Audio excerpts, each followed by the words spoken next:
Queridos televidentes de María Visión, otra semana más, pues tenemos por la gracia de Dios podernos ver y compartir pues estas nociones, estas explicaciones de lo que es nuestra Santa Madre la Iglesia, sobre la eclesiología. Hoy vamos a comenzar hablando de las 4 notas que tiene la Iglesia fundada por Jesucristo. 4 notas que no se refieren a las notas que nos pueden poner cuando lleguemos al cielo. Cada uno tendrá una nota, en el sentido, cada uno tendrá unos méritos conforme a lo bueno que hayamos hecho en esta vida terrenal, en esta iglesia peregrina. Las notas son las características que dan la esencia y caracterizan de forma nuclear y de forma esencial a la iglesia de Jesucristo. Son 4 las notas y las rezamos todos los días que queramos en el credo y se reza oficialmente pues todos los domingos y solemnidad de la iglesia, que dice que confesamos que la Iglesia es una, santa, católica y apostólica. Son las 4 notas de la Iglesia. Y esa la define.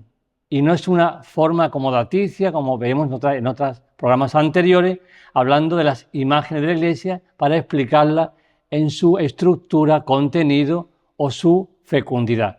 Sino son 4 notas directamente propias y dadas por Dios de forma directa y explícita, que vuelvo a repetir, se contienen en el credo.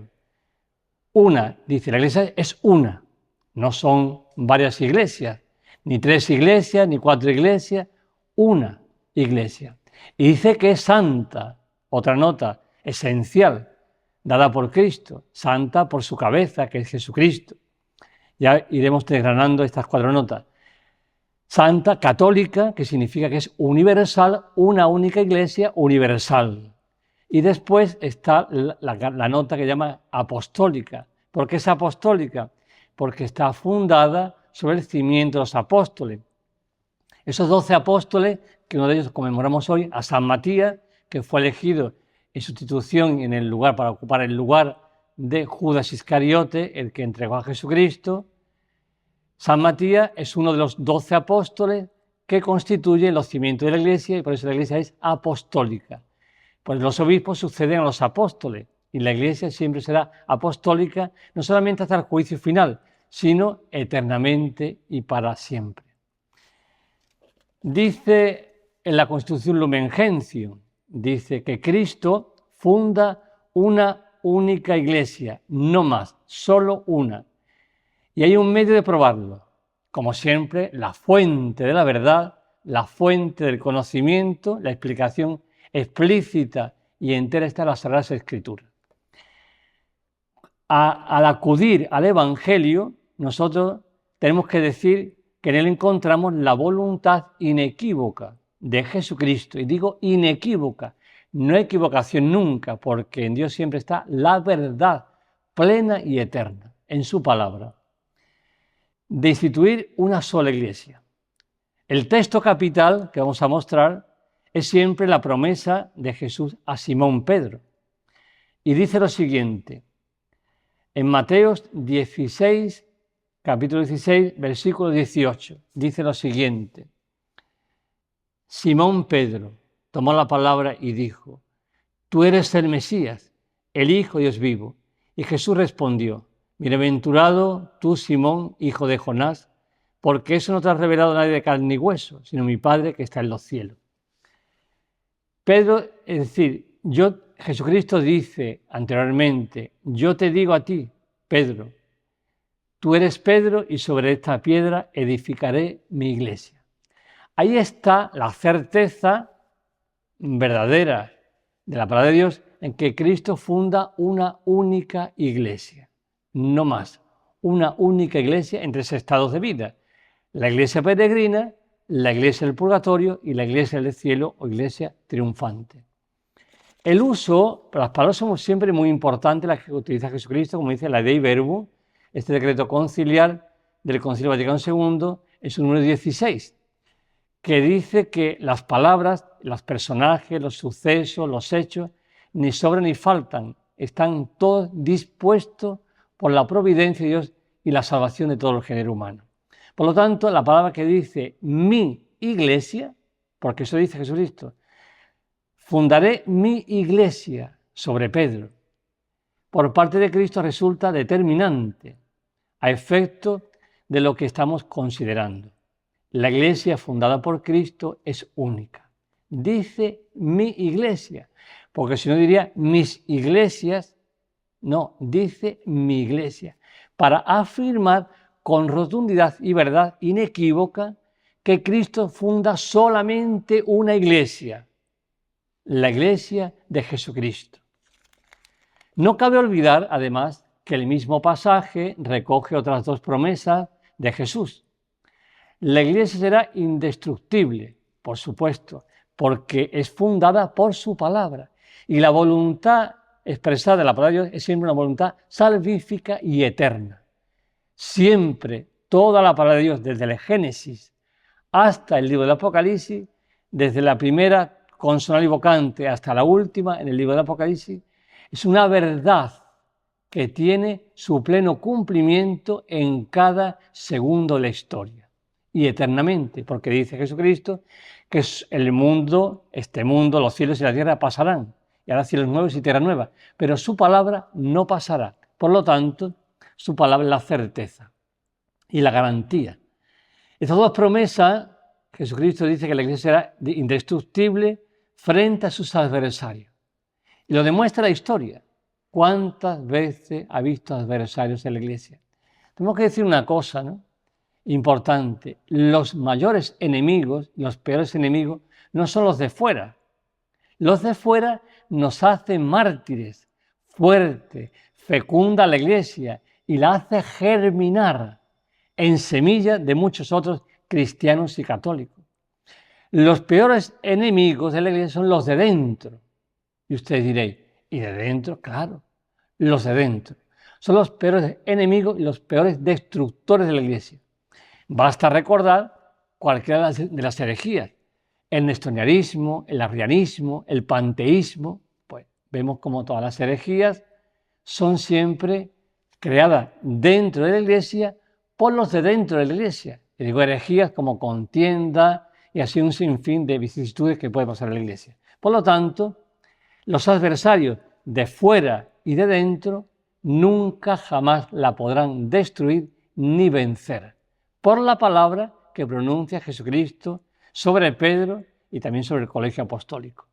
Y Pedro recibirá personalmente el poder supremo de atar y desatar en ella, hasta el extremo que sus decisiones terrenas serán vinculantes para Dios mismo. Ustedes fijarse lo importante que es esta alocución, esta aplicación del Concilio Vaticano II y la Constitución Lumen Gentium. Las decisiones del Papa por fundar la Iglesia sobre Pedro, al suceder el Papa actual, Santo Padre León XIV, a Pedro, sus decisiones sobre la Iglesia tienen carácter vinculante y son tenidas en cuenta en el cielo, delante de Dios y para Dios. Es algo inaudito en la tierra. Nadie tiene ese poder, solamente Pedro y sus sucesores. ¿Por qué suceden a Pedro? No suceden al Papa anterior, ni al anterior ni al anterior de León XIV. No, suceden a Pedro. Como estas palabras fueron pronunciadas por Pedro, ahora veremos en su contexto cuáles todas fueron, esa palabra es la que hace garante que la Iglesia sea siempre eterna y que exista incluso a pesar de sus destructores en la capacidad que puedan tener y sus deseos.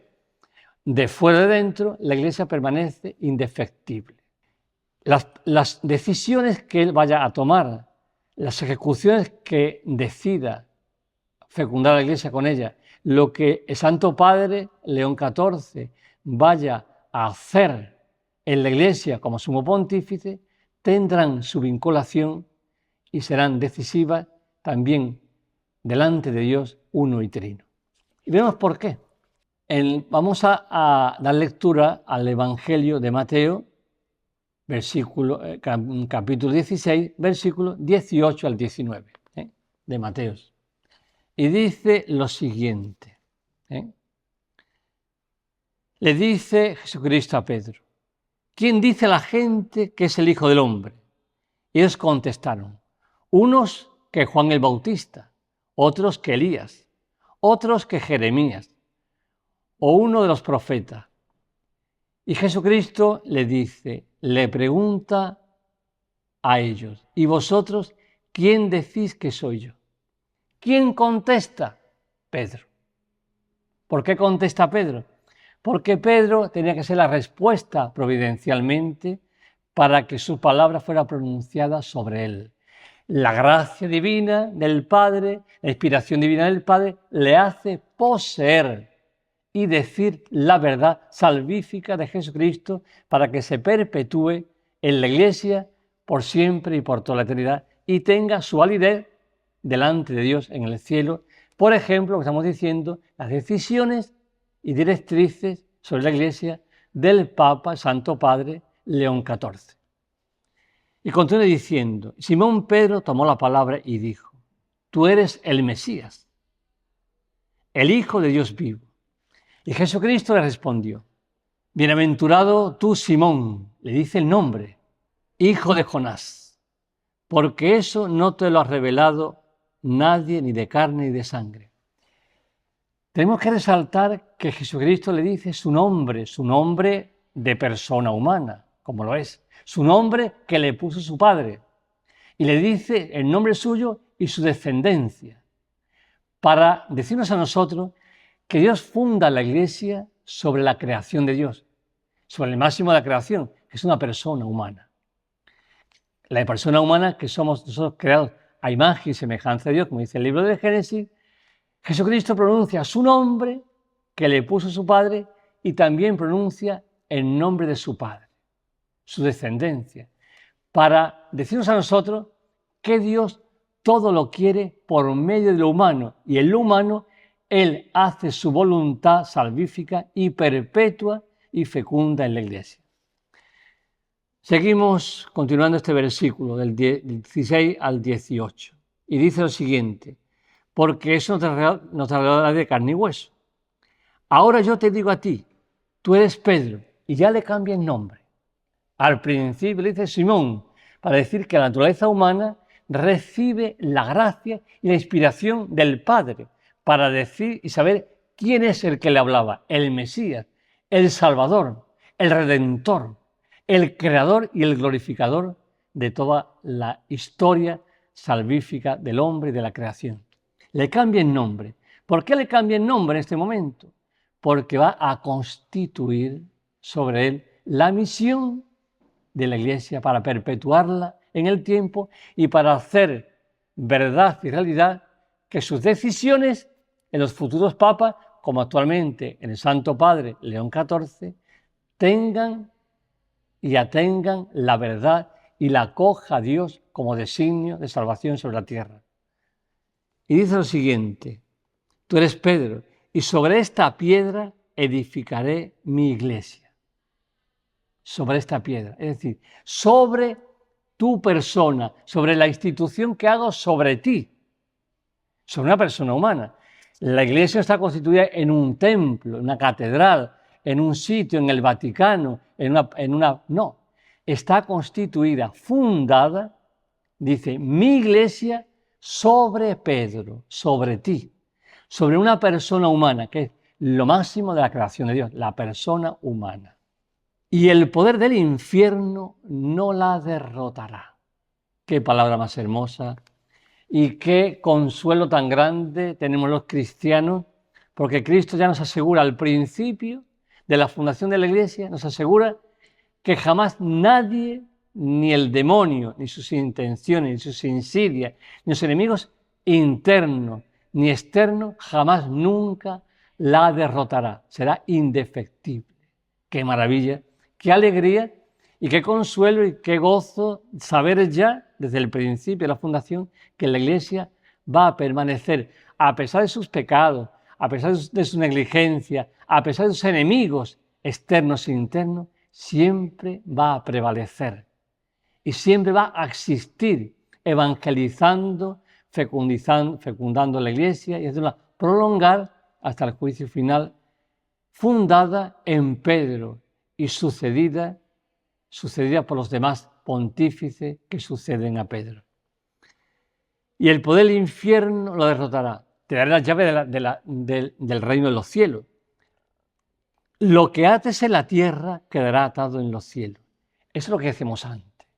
Las decisiones sobre doctrina, sobre verdad de la Iglesia, sobre la santidad de la Iglesia, sobre la fecundidad de la Iglesia que tome el Santo Padre actual, León XIV, tendrán validez ante Dios. ¡Qué maravilla! Él lo dice el Evangelio. Vuelvo a repetir.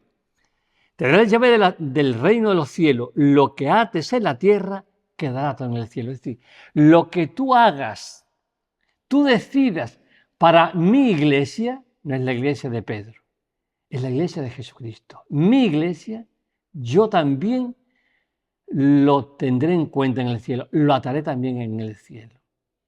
Por lo tanto, quiere decir que Pedro y su sucesor actualmente, el Santo Padre León XIV, tiene la asistencia permanente, operante, inerrante de estas palabras sobre Pedro. Y por ser el Papa, el Sumo Pontífice León XIV, sucesor de Pedro, estas palabras garantizan su gobierno petrino en la historia hasta que Él entregue su vida al Padre el día que Dios quiere que sea por muchos años. Y sigue diciendo, y lo que desates en la tierra quedará desatado en los cielos. ¡Qué maravilla! ¡Qué poder salvífico! ¡Qué poder le da a Pedro sobre la Iglesia! ¡Qué poder! Que es un poder que es a la vez asistencia permanente y operante, como decíamos antes, del Dios unitario a través del Espíritu Santo, que siempre va a asistir al sumo pontífice de cada época para que construya la Iglesia, siga evangelizando y siga llevando a término el mensaje, la misión, que es la salvación de todo el género humano. Por lo tanto, nosotros tenemos que tener la alegría y el gozo y la certeza de que la palabra de Dios es la que garantiza a la Iglesia. Su palabra, la que la hace fecunda. Su palabra, la que nosotros santo. Su palabra es la que hace conservar su estructura inerrante e indefectible. Su palabra que es vida, viva y eficaz. Su palabra. Por eso, la palabra de Dios es el fundamento de la Iglesia. Es donde se hace ver la verdad de Jesucristo. La palabra, donde se puede conocer a Dios únicamente a través de su palabra. La palabra de Dios es conocerle a Él, es tenerle a Él, es poseerle a Él, porque su palabra es la que hace veraz y eficaz la salvación en cada uno de nosotros y en la Iglesia universal. Y continúa diciendo que al quedar atado y desatado en los cielos las decisiones de los papas, nos garantiza a nosotros la verdad aquí en la tierra, en esta iglesia peregrina. Y seguimos, pues, continuando el tema de las notas de la iglesia. Entre estas tres promesas de Cristo, concatenadas entre sí, sientan los fundamentos institucionales y las garantías de permanencia y de perennidad de su iglesia en la tierra.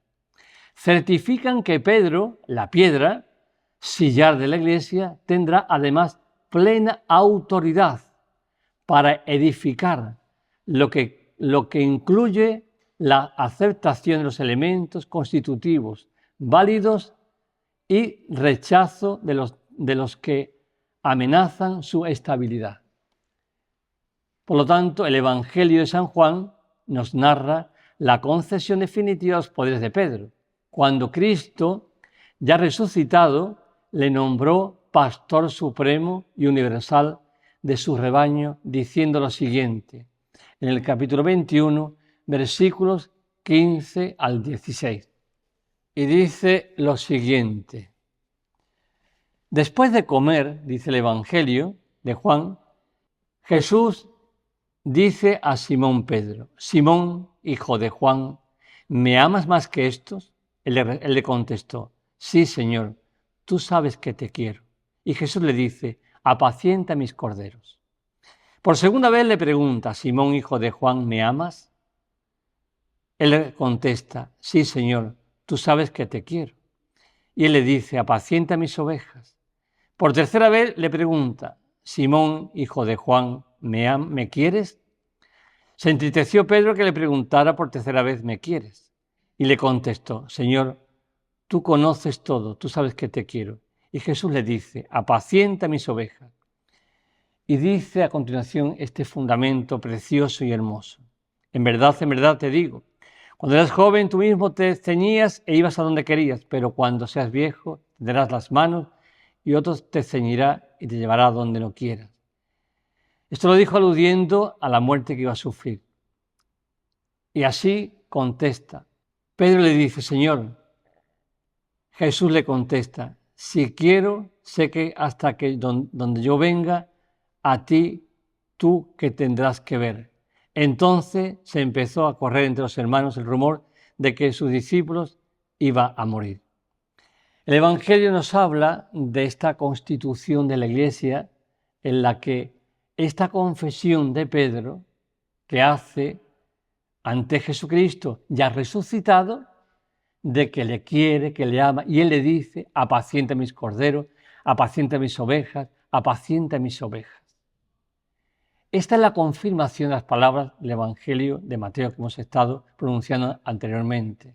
Cristo resucitado confirma a Pedro en este mandato de apacentar a los corderos, apacentar a las ovejas por 3 veces, lo que hace es constituir a Pedro el garante y el fundamento de, como dice el Evangelio, de mi iglesia sobre Pedro, sobre Simón Pedro, para que tenga la autoridad de Dios en la tierra, para que tenga la autoridad del Espíritu Santo en su existencia a la hora de proyectar, decidir y gobernar a la iglesia en nombre de Pedro, que lo hace actualmente y ya ha empezado, a Dios gracias, el Santo Padre León XIV. Pues queridos televidentes de María Visión, hemos estado introduciendo las notas de la Iglesia. ¿Por qué son las notas de la Iglesia? El ser una, santa, católica y apostólica. Y tiene su fundamento en esos evangelios, esos fragmentos que hemos estado pronunciando y proclamando. Y también pues explicando de forma pues sencilla y asequible y entendible por todos vosotros. Yo le pido al Señor que pues estas semanas, las semanas que llevamos ya hablando, interviniendo en esta televisión tan evangelizadora que es María Visión, os sirva para vuestra vida, os sirva para conocer más a Jesucristo y os sirva más para conocer a la Iglesia. Conociendo a la Iglesia se conoce a Jesucristo y conociendo a Jesucristo se conoce a la Iglesia, que es nuestra madre, la expresión mayor del amor del Padre, del Hijo y del Espíritu Santo. Os deseo una feliz semana y que os suceda todo lo mejor conforme a nuestro Señor Jesucristo, que siempre quiere lo mejor para vosotros. Y ahora os doy la bendición. Y la bendición de Dios Todopoderoso, Padre, Hijo y Espíritu Santo, descienda sobre vosotros y os acompañe siempre. Bendigamos al Señor, demos gracias a Dios.